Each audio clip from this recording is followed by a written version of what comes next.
अस्सलाम वालेकुम everyone, this is D1 8th edition chapter number 11 exercise 11C। और हम कर रहे हैं इसका topic polygons and geometrical construction. तो उसमें है क्वेश्चन नंबर 11, कंस्ट्रक्शन करनी है थोड़ी सी हमने ज़रा। ओके, अच्छा, सबसे पहले तो स्केचिंग कर लेंगे। हमेशा की तरह कहते हैं construct a quadrilateral PQRS such that PQ PS PR 9 और QR 12 और RS 7.5। ठीक है, तो सबसे पहले एक स्केचिंग कर लेते हैं। मुझे नहीं पता क्वाड्रिलेटरल किस तरह का बनेगा। ठीक है, PQR और S। ठीक है, PQ PS PR, PQ PS और PR ये तीनों 9 सेंटीमीटर की है, 9 और 9 और 9। ठीक है, QR 12 की है, ये 12 की है, और RS PQ PS और PR, सॉरी ये मैंने 9 की कर दी, ये PR थी। P से R हमारी 9 की है। ठीक है, और R से S हमारा है 7.5, ये है हमारा 7.5 का। ओके, हमें QPS, हमें ये वाला एंगल मालूम करना है, QPS। ठीक है, ठीक है जी। सबसे पहले शुरुआत करते हैं अपने QP से। QP आपका आएगा इस तरह से, PQ आई मीन यह आ जाएगा 9 सेंटीमीटर का, कुछ इस तरह से बनेगा। उसके बाद हमें ये साइड हो गई। अब हमें चाहिए QR 12 सेंटीमीटर का। तो QR 12 सेंटीमीटर का जो बनेगा वो कुछ इस तरह से बनेगा। थोड़ा सा नीचे कर लेता हूँ इसको, क्योंकि मुझे QR की लेंथ थोड़ी सी बड़ी चाहिए। QR की लेंथ थोड़ी सी इस तरह से बनेगी। ठीक है, ये 12 सेंटीमीटर की है, ये हमने बना ली। अब हमें चाहिए ये वाली लाइन PR 9 सेंटीमीटर वाली। ठीक है, अपने कंपास को यहाँ पर रखेंगे पॉइंट P पर, और यहाँ से एक आर्क लगाएंगे 9 सेंटीमीटर की इस तरह से। ये 9 सेंटीमीटर थोड़ा यहाँ पर आएगा। ठीक है, ये पॉइंट है मेरा R। तो P को Q से जोड़ दें, P को R से जोड़ दें। ठीक है, यहाँ तक तो हमारा काम हो गया। ठीक है, ये वाला ट्रायंगल हमारा बन गया। अब चाहिए हमें P से S 9 सेंटीमीटर। ठीक है, P से S भी 9 सेंटीमीटर चाहिए। तो दैट मीन्स कि मुझे जो P से S बनाए थे, मैं इसी तरह से इसको थोड़ा सा और बड़ा कर देता हूँ इस तरफ को। ठीक है, ये भी 9 सेंटीमीटर ही है, जो पहले वाली मेजरमेंट थी वही मेजरमेंट है। ठीक है, अब R से S है 7.5, तो R पर अपने इस कम पॉइंट को R पर रखें और यहाँ से एक आर्क लगाएं, वो कुछ इस तरह से यहाँ को आएगी। ठीक है, this is S।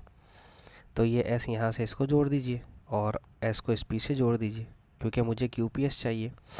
Angle QPS से ये वाला देख लें 90 डिग्री से बड़ा आ रहा होगा। ठीक है, बुक में जो इसका आंसर दिया हुआ है आई गेस 135 बुक में लिखा हुआ है, तो हो सकता है कि कुछ इतना ही आपका आंसर आ रहा हो। किसी का 130 से लेकर 140 तक की रेंज में किसी का भी आंसर आ जाता है तो वो एक्सेप्ट होगा। ठीक है, माना जाएगा। वैसे बहुत बड़ी रेंज मैंने बता दी, इतनी होती नहीं है, लेकिन चूंकि अभी आप मैनुअली का, मैं तो मैनुअली कर रहा हूँ, तो इसलिए as like as your shape नहीं बनेगी, थोड़ा सा डिफरेंट आएगा इसका आंसर। ठीक है, ये तो मैंने सब अभी अंदाजे से बनाई है। अब देखते हैं इसका next part.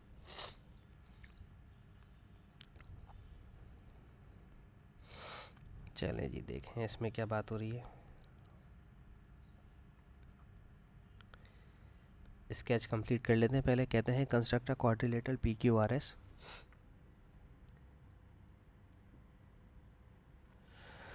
Such that PQPRQS PQR 90 degree.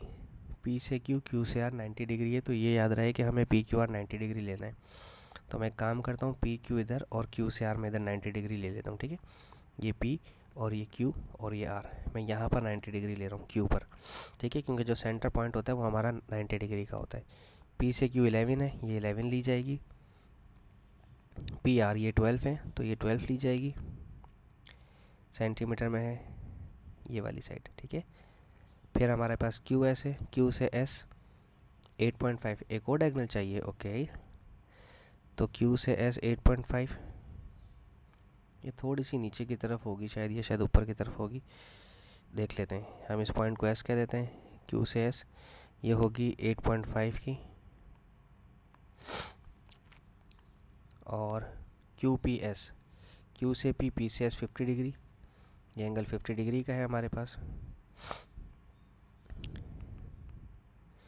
उसके बाद ये यहाँ पे बताया हुआ है। उसके बाद है QRS इस ऑप्ट्यूस, Q से R, R से S ऑप्ट्यूस है, तो इसका मतलब ये है कि R नीचे होगा थोड़ा सा। ठीक है,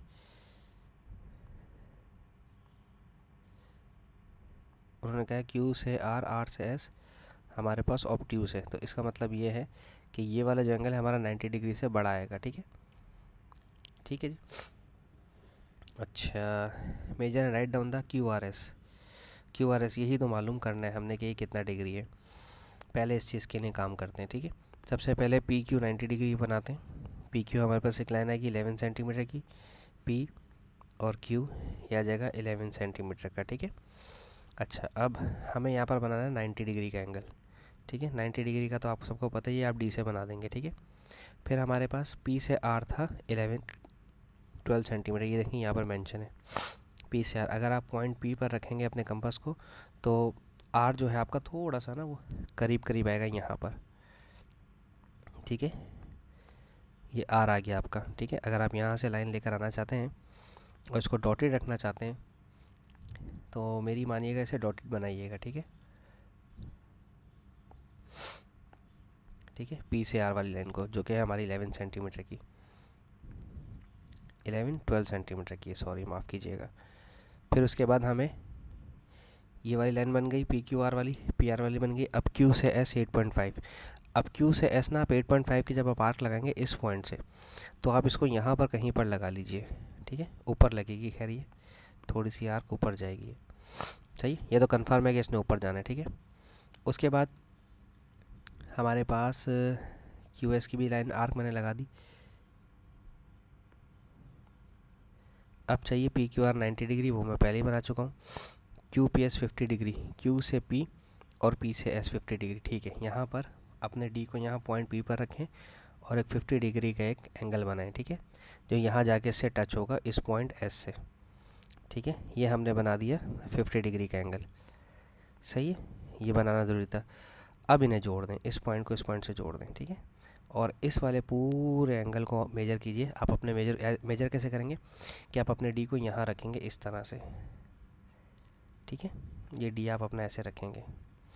इसके बाद आप मेजर करेंगे कि यहाँ से ये लाइन जाकर ये वाली लाइन जा रही है। ठीक है, यहाँ से यूँ आएंगे आप और ये वाला देखेंगे कितना डिग्री आ रहा है। ये 90 से तो ज़्यादा ही होना चाहिए। ठीक है, तो मेरे हिसाब से ये 105 होना चाहिए। 100 से थोड़ा सा 90 से बड़ा तो होगा, तो बुक में इसका आंसर दिया हुआ 106, तो हम इसको लिख देते हैं 106 डिग्री। ठीक है, ये वाले को। सही है, उसके बाद है कंस्ट्रक्ट अ लाइन। अब पढ़ते हैं क्या कह रहे हैं। Construct a line parallel to P R that passes through S. P R के parallel, construct a line parallel to P R, एक पी आर के पैरेलल एक लाइन बनानी है। और पी आर का है मेरा, ये मेरा पी आर ये रहा। ठीक है, इसके पैरेलल एक लाइन बनानी है, लेकिन कहाँ बनानी है। That passes through S to meet Q R produced at U. Okay, तो दैट मीन्स अब आप एक काम करें छोटा सा, ये जो हमने 90 डिग्री की लाइन बनाई थी इसे बड़ा कर दें। ठीक है, इसे थोड़ा सा एक्सटेंड कर दें। उसके बाद उन्होंने कहा पैरेलल लाइन बनानी है। ठीक है, पैरेलल लाइन बनाने के लिए आपको क्या करना पड़ेगा, एक छोटा सा काम ये करना पड़ेगा कि आप ये मेजरमेंट देखें, ये मेजरमेंट कितनी है। ठीक है, जितनी ही ये मेजरमेंट आ रही है सेम उसी मेजरमेंट की मैं यहाँ कर भी देता हूँ कि मैं एक लाइन करता हूँ यहाँ से लेके यहाँ तक की। ठीक है, लाइन ड्रॉ करी, जितनी मेजरमेंट की है ये उतनी ही मेजरमेंट की कितनी लाइंस आ रही हैं, 1 2 3 4 5 लाइंस ना, 1 2 3 4 5 लाइंस, यहाँ तक आके एक आर्क लगाइए। ठीक है, फिर ये जो पॉइंट आपका आएगा इस पॉइंट का नाम दिया है हमने यू, ये कहा हुआ है इन्होंने। ठीक है, यू। अब यहाँ से यहाँ एक लाइन ड्रॉ कीजिए और देखिएगा ये दोनों आपस में पैरेलल होंगी, इन दोनों का डिस्टेंस आपस में इक्वल आ रहा होगा। ठीक है, ये डिस्टेंस देखेंगे ना, अगर आप ये वाला डिस्टेंस यहाँ से, ओ सॉरी, यहाँ से यहाँ तक का डिस्टेंस और यहाँ से यहाँ तक का डिस्टेंस देखिएगा सेम आ रहा होगा। ठीक है, अब उन्होंने क्या कहा है, मीट किया है measure and write down the length of R U. R U, ये लो, ये तो हमने पहले ही मेजर कर ली थी। आर यू की लेंथ मेजर करने की ज़रूरत क्या है, वो तो हमने पहले ही मेजर की हुई है। अगर इन्होंने पैरेलल लाइन कही है तो वो तो हम पहले ही मेजर कर चुके हैं। तो लेंथ मेजर करके ही तो पैरेलल लाइन बनाइए, क्योंकि अगर पैरेलल होगी तो बस ये वो आंसर वैसे ही आ गया हमारा। जितनी भी ये मेजरमेंट होगी ना, ये वाली आपकी आर से क्यू की, वही मेजरमेंट हमारी आर से यू की भी होगी डेफिनेटली। आप इसको लिख दीजिए, बुक में इसका आंसर लिखा हुआ है 4.1। ठीक है, ये 4.1 हो जाएगी। ठीक है, होप सो आपको शायद कामयाब हो गए उसको बनाने में। Thank you so much for watching my channel. Allah हाफिज़।